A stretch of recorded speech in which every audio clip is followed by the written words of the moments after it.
Gold షాప్‌కి సంబంధించి మనం కంపెనీని ఎలా క్రియేట్ చేయాలి? బిల్లింగ్ ఎలా ఇవ్వాలి? మొత్తం ఈ వీడియోలో మనం ఇక్కడ తెలుసుకుందాము. ముందుగా మన సాఫ్ట్‌వేర్‌ని ఓపెన్ చేసి అడ్మిన్ పాస్వర్డ్ కూడా అడ్మిన్ ఇచ్చి లాగిన్ మీద క్లిక్ చేయండి. ఇక్కడ మేనేజ్ కంపెనీ దగ్గర న్యూ ట్యాబ్‌ని క్లిక్ చేసి కంపెనీ టైప్ న్యూ కంపెనీ అని సెలెక్ట్ చేసుకొని కంపెనీ నేమ్ ఇవ్వండి.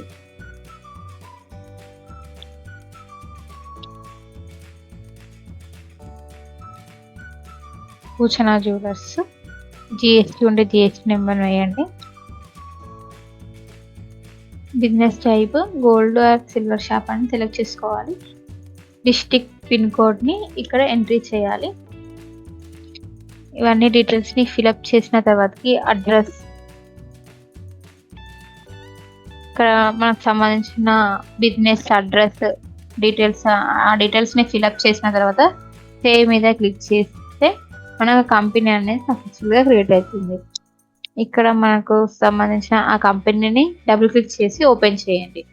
ఇక్కడ బిల్లుకి సంబంధించిన ఫార్మాట్ని అడుగుతుంది. మనం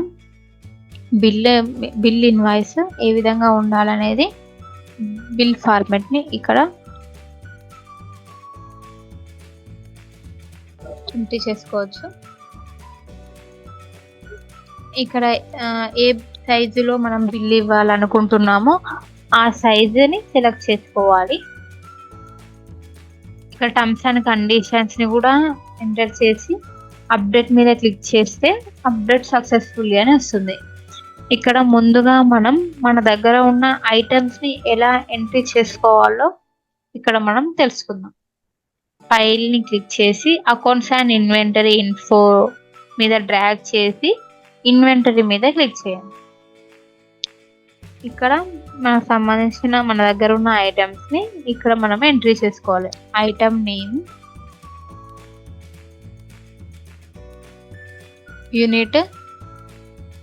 యూనిట్ గ్రామ్స్ సెలెక్ట్ చేసుకోండి. కేటగిరీ, అది ఏ కేటగిరీ కిందకి వస్తుంది అనేది ఇక్కడ కేటగిరీ అనే ట్యాబ్ని క్లిక్ చేసి కేటగిరీస్ని క్రియేట్ చేసుకోవాలి.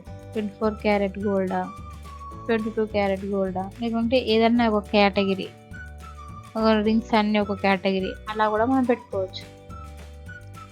అలాగే మెటల్ టైప్, దాని పక్కన ఉన్న మెటల్ టైప్ కూడా ఎంట్రీ చేసుకోండి. గోల్డ్, సిల్వర్,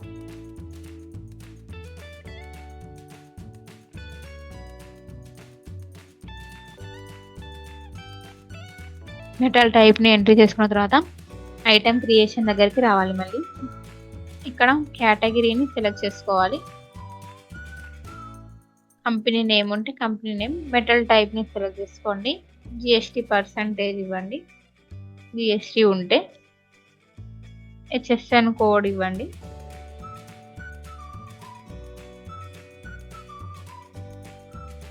జిఎస్టీ అనేది ఎక్స్క్లూడా ఇంక్లూడా అనేది ఇవ్వండి. నేను ఎక్స్క్లూడ్ ఇస్తున్నాను. ఇక్కడ ఎన్ని గ్రామ్స్ గోల్డ్ ఉంది అవన్నీ డీటెయిల్స్ కూడా ఇవ్వవచ్చు. క్వాంటిటీ అంటే గోల్డ్ క్వాంటిటీ, పర్చేజ్ రేట్ ఉంటే పర్చేజ్ రేటు, ఎంఆర్పి ఎంతకు సేల్ చేసుకున్నాం అనేది ఆ రేట్ కూడా మనం ఇవ్వచ్చు. లేకుండానేమో సేల్ బిల్ దగ్గర ఎవరైనా ఇవ్వచ్చు. ఇక్కడ 0 పెట్టి హోల్సేల్ ఇవన్నీ జీరోస్ పెట్టుకొని ఇక్కడ బార్ కోడ్, ఒకవేళ మీకు బార్ కోడ్ కావాలి అంటే ఇక్కడ బార్ కోడ్ నెంబర్ ఇచ్చి కూడా మనం ఐటమ్ని సేవ్ చేసుకోవచ్చు. ఇక్కడ మనకు సంబంధించిన డీటెయిల్స్ అన్ని ఫిల్అప్ చేసిన తర్వాతకి సేవ్ మీద క్లిక్ చేస్తే ఐటమ్ అనేది సక్సెస్ఫుల్గా క్రియేట్ అయ్యింది. ఇట్లా మనం ఐటమ్స్ని క్రియేట్ ఒక్కొక్కటి కాకుండా చాలా ఐటమ్స్ ఉన్నాయి అనుకోండి, మనం ఇక్కడ ఇంపోర్ట్ ఆప్షన్ ద్వారా కూడా మనకు డైరెక్ట్ ఐటమ్స్ని ఎక్సెల్ ఫైల్ ద్వారా డైరెక్ట్ ఐటమ్స్ని ఇంపోర్ట్ చేసుకోవచ్చు. ఇక్కడ క్రియేట్ చేసిన అన్ని ఐటమ్స్ మనం ఏ విధంగా సేల్ బిల్ ఇవ్వాలో ఇప్పుడు మనం ఇక్కడ తెలుసుకుందాం. దీనికన్నా ముందు మనకు సంబంధించిన కస్టమర్ యొక్క అకౌంట్ని మనం ఇక్కడ క్రియేట్ చేసుకోవాలి. అకౌంట్ని ఎలా క్రియేట్ చేయాలి అంటే ఫైల్ని క్లిక్ చేసి అకౌంట్ అండ్ ఇన్వెంటరీ ఇన్ఫో మీద మౌస్ని డ్రాగ్ చేసి అకౌంట్ని క్లిక్ చేసుకోండి. అకౌంట్ దగ్గర కస్టమర్ యొక్క నేమ్ ఇవ్వండి.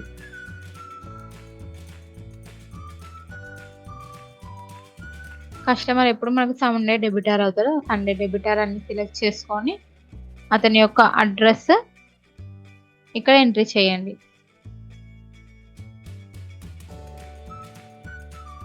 అతని యొక్క కాంటాక్ట్ నెంబరు, ఇలా అతనికి సంబంధించిన డీటెయిల్స్, జిఎస్టీ ఉంటే జిఎస్టీ నెంబర్ ఫిల్అప్ చేసి సేవ్ మీద క్లిక్ చేయగానే అతని రికార్డ్ అనేది మనకు సేవ్ అవుతుంది. ఇప్పుడు సేల్స్ దగ్గరకు వచ్చి సేల్ వచ్చారని క్లిక్ చేసి సేల్ బిల్ ఎలా ఇవ్వాలో మనం చూద్దాము. ఇక్కడ మనం మన కస్టమర్ యొక్క నేమ్ని సెలెక్ట్ చేసుకోండి. అతను ఏ ఐటెం తీసుకున్నారో ఆ ఐటెంని సెలెక్ట్ చేయండి. ఇక్కడ ఐటెం వెయిట్ ఎంత వెయిట్ తోటి మనకు అతను ఐటెం చేయించాడు అనేది ఇక్కడ ఐటెం వెయిట్ ఇవ్వాలి. అందులో స్టోన్ వెయిట్ ఎంత అనేది స్టోన్ వెయిట్ ఇవ్వాలి. అప్పుడు గోల్డ్ రేట్ అనేది మనకి ఎప్పుడు చేంజ్ అవ్వకుంటూ వస్తుంది కాబట్టి మనమే గోల్డ్ రేట్ అనేది ఇక్కడ సేల్ బిల్లోనే ఇవ్వచ్చు. ఇప్పుడు ఈరోజు గోల్డ్ రేట్ వచ్చేది మనకి 8,000 ఉందనుకోండి. ఆ 8,000 ఒకవేళ కేడిఎం ఉంటే ఆ కేడిఎం అమౌంట్ని కూడా మనం ఇక్కడ ఎంటర్ చేయొచ్చు, లేదంటేనేమో 0 పెట్టుకోండి. ఇప్పుడు దానికి ఆ ఐటమ్కి మనకు వేస్టేజ్ ఎంత పర్సెంటేజ్లో అయినా ఇవ్వచ్చు, లేదంటే పాయింట్స్ గ్రామ్స్లలో అయినా ఇవ్వచ్చు. వేస్టేజ్ పర్సెంటేజ్ ఇస్తున్నాను. స్టోన్ ఛార్జెస్ ఎంత అనేది స్టోన్ ఛార్జ్ అమౌంట్ ఇవ్వాలి. అదర్ ఛార్జెస్ దగ్గర మనకు సంబంధించిన మేకింగ్ ఛార్జెస్ అయినా అవ్వచ్చు, ఎనీ ఛార్జెస్ ఇక్కడ మనకు అదర్ ఛార్జెస్లో ఇవ్వాలి. ఇలా దీనికి సంబంధించిన ఐటమ్స్ సంబంధించిన డీటెయిల్స్ని ఫిల్అప్ చేసిన తర్వాత యాడ్ మీద క్లిక్ చేయండి. యాడ్ మీద క్లిక్ చేసి నెక్స్ట్ మీద క్లిక్ చేయగానే మనకు బిల్లు ఈ విధంగా డిస్ప్లే అవుతుంది. GST, stone gross weight, stone weight, total weight, wastage, అలా మనకు ఈ విధంగా డిస్ప్లే అవుతుంది. ఇక్కడ కూడా అడ్రస్ డీటెయిల్స్ అనేది ఇవ్వవచ్చు. ఇట్లా అయిన తర్వాతకి సేవ్ అండ్ ప్రింట్ మీద క్లిక్ చేసి ఎస్ మీద క్లిక్ చేస్తేనేమో డీటెయిల్స్ సేవ్ అవుతుంది. ఇప్పుడు record saved successful, do you want print ఇవ్వాలంటే ఓకే మీద క్లిక్ చేయగానే మనకు ప్రింట్ వస్తుంది. అలాగే ఒక కస్టమర్ మనకు ఓల్డ్ గోల్డ్కి సంబంధించి కూడా ఇప్పుడు న్యూ గోల్డ్ ఉన్నది, ఆ ఓల్డ్ గోల్డ్ లెస్ చేసి మనకు బిల్ ఎంత అయింది అనేది చెప్పమన్నా కూడా దానికి సంబంధించి కూడా సేల్ బిల్ ఎలా ఇవ్వాలో మనం ఇక్కడ చూద్దాము. ఇప్పుడు ఒక కస్టమర్ వచ్చారు, ఆ కస్టమర్ని మనం షార్ట్ కట్గా ఇక్కడ గ్రీన్ బటన్ ఉంది కదా, ఇక్కడ షార్ట్ కట్ ద్వారా కూడా మనం ఇక్కడ క్రియేట్ చేసుకోవచ్చు. డైరెక్ట్ అకౌంట్ దగ్గరికి వెళ్దాం.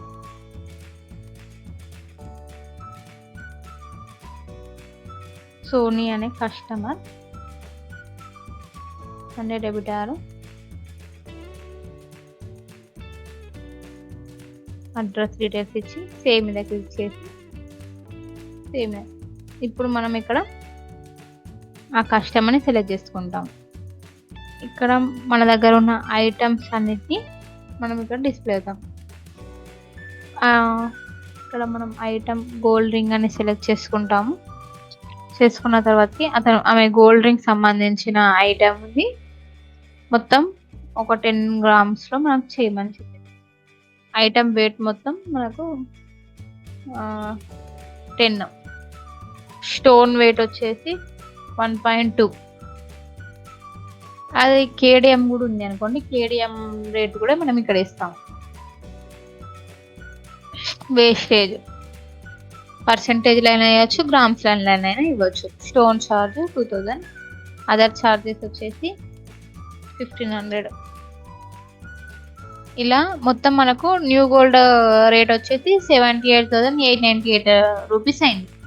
ఈ wastage, stone charge, other charges అన్నీ ఇప్పుడు ఓల్డ్ గోల్డ్ సంబంధించింది ఎలా క్యాలిక్యులేట్ చేయాలో మనం తెలుసాం. ఆ 10 గ్రామ్స్లో మనకు ఒక 4 గ్రామ్స్ ఓల్డ్ గోల్డ్ ఉంది, అందులో డస్ట్ ఇంకా వేస్టేజ్ పర్సెంటేజ్ తీసేసిన తర్వాతకి ఇక్కడ మనకు ఓల్డ్ గోల్డ్ సంబంధించిన గోల్డ్ రేట్ ఎంత ఏంటంటే ఒక 6000 ఉంది అనుకోండి. ఆ న్యూ గోల్డ్ టోటల్ అమౌంట్ నుంచి ఓల్డ్ గోల్డ్ అమౌంట్ లెస్ అయ్యి మనకు టోటల్ అమౌంట్ ఇక్కడ ఎంత ఇంకా పే చేయాలనేది ఇక్కడ కనిపిస్తుంది. ఇలా అన్ని డీటెయిల్స్ ఎంట్రీ చేసిన తర్వాతకి యాడ్ మీద క్లిక్ చేసి నెక్స్ట్ మీద క్లిక్ చేయండి.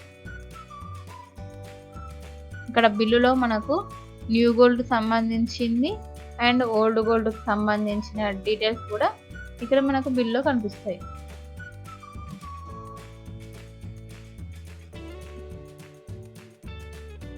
ఇలా బిల్లు మనకి ఈ విధంగా కనిపిస్తుంది. సేవ్ మీద క్లిక్ చేసి రికార్డ్ని సేవ్ చేయండి.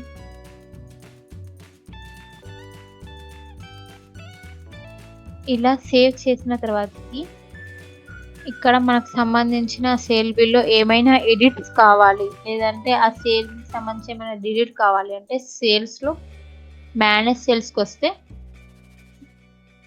ఇక్కడ మనకు సంబంధించిన ఐటమ్స్ డిస్ప్లే అవుతాయి. ఏ ఐటమ్కి సంబంధించిన ఎడిట్ కావాలో ఆ ఐటమ్ని సెలెక్ట్ చేసుకొని ఐటమ్కి సంబంధించిన ఎడిట్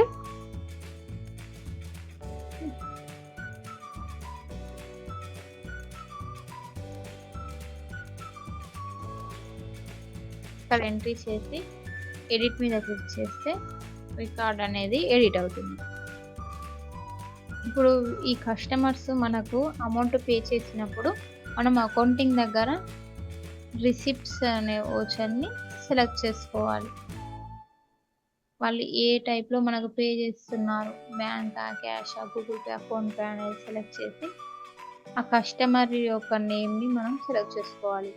ఇప్పుడు ఈ కస్టమర్ మొత్తం అతని బిల్లు 83,900లో మనకు ఓన్లీ ఒక 50,000 మనకు పే చేశారు.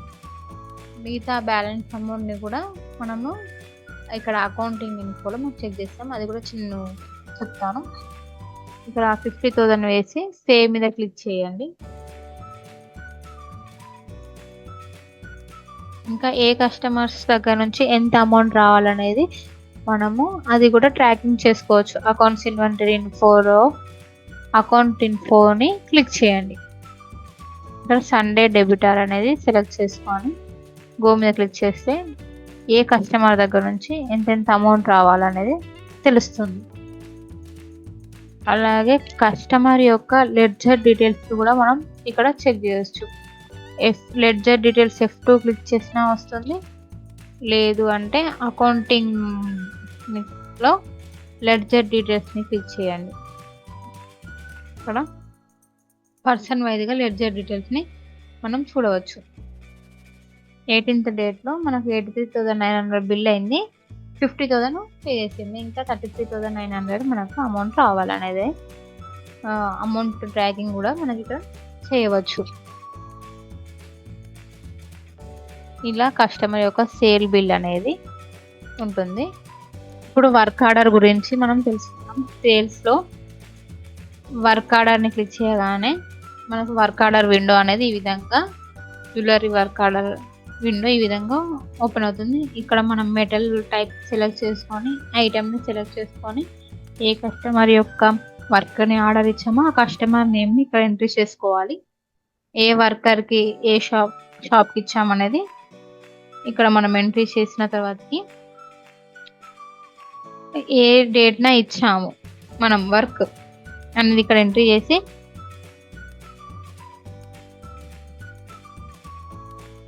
ఆర్డర్ వెయిట్ అనేది ఎంత వెయిట్ గోల్డ్ ఇచ్చామనేది ఆర్డర్ వెయిట్ ఎంట్రీ చేసి సేవ్ మీద క్లిక్ చేయగానే మనకు వర్క్ ఆర్డర్ అనేది ఆ వర్కర్కి అలాట్ అయింది సక్సెస్ఫుల్గా. ఇప్పుడు ఈ అలాట్ అయిన వర్క్ మనకు తీసుకొని వచ్చినప్పుడు మనం ఆ ఐటమ్ని సెలెక్ట్ చేసుకొని ఇక్కడ సెర్చ్ ద్వారా అయినా మనం ఐటమ్స్ని ఇవ్వవచ్చు,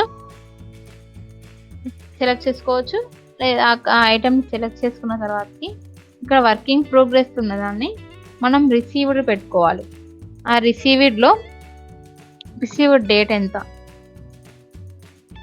వేస్టేజ్ పర్సంటేజ్, రిసీవ్డ్ వెయిట్ ఎంత 12. ఇప్పుడు 10 grams ఇచ్చాము కానీ 12 గ్రామ్స్ గోల్డ్ రింగ్ అయిందనుకోండి, అక్కడ రిసీవ్డ్ వెయిట్ తోటి మనం ఈ ఐటెంని ఎడిట్ చేసుకోవాలి. ఈ వర్క్ ఆర్డర్ వల్ల ఏంటిదంటే మనం వర్క్ అంటే ఆ ఐటెంకి సంబంధించిన వర్క్ ఎక్కడ ఉంది, వర్కర్ దగ్గర ఉందా, లేదు అంటే మనకు రిసీవ్ అయిందా, లేదు మనం డెలివరీ ఇచ్చామా అనే స్టేటస్ని మనం ఇక్కడ ఈ వర్క్ ఆర్డర్ అనే దాంతో మనం తెలుసుకోవచ్చు.